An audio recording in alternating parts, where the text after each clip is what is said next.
ومن أطاع الله ورسوله فقد رشد واهتدى.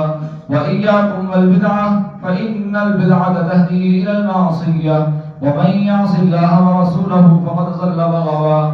الله أكبر الله أكبر، لا إله إلا الله والله أكبر الله أكبر ولله الحمد. فإن البدعة تهدي إلى المعصية، ومن يعص الله ورسوله فقد ضل وغوى.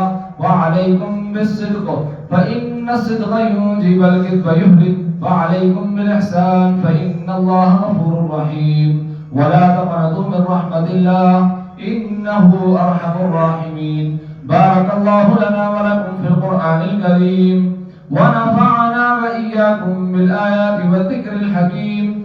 إنه تعالى جواد كريم ملك بر رؤوف رحيم. الله أكبر الله أكبر، لا إله إلا الله والله أكبر الله أكبر ولله الحمد.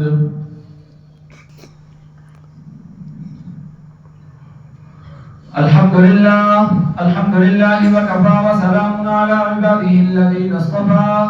أما بعد فأعوذ بالله من الشيطان الرجيم. بسم الله الرحمن الرحيم. كنتم خير أمة أخرجت للناس تأمرون بالمعروف وتنهون عن المنكر وتؤمنون بالله.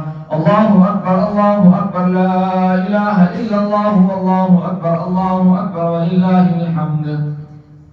قال النبي صلى الله عليه وسلم: أرحم أمتي بأمتي أبو بكر، وأشدهم في أمر الله عمر، وأصدقهم حياء عثمان، وأقضاهم علي، وفاطمة سيدة نساء أهل الجنة، والحسن والحسين سيدا شباب أهل الجنة، والحمزة أسد الله وأسد رسوله رضوان الله تعالى عليهم أجمعين.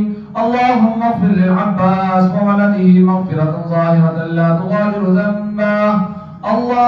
الله في أصحابي لا تتخذوهم من بعد غرضا، فمن أحبهم فبحبي أحبهم، ومن أبغضهم فببغضي أبغضهم. وخير أمتي قرني ثم الذين يلونهم ثم الذين يلونهم. والسلطان يذل المسلم في الأرض أهانه الله. إن الله يأمر بالعدل والإحسان وإيتاء ذي القربى وينهى عن الفحشاء والمنكر والبغي يعظكم لعلكم تذكرون. الله أكبر الله أكبر، لا إله إلا الله والله أكبر الله أكبر ولله الحمد. اذكروا الله يذكركم وادعوه يستجب لكم، ولذكر الله تعالى أعلى وأولى وأعز وجل وأتم وأهم وأعظم وأكبر، والله يعلم ما تصنعون.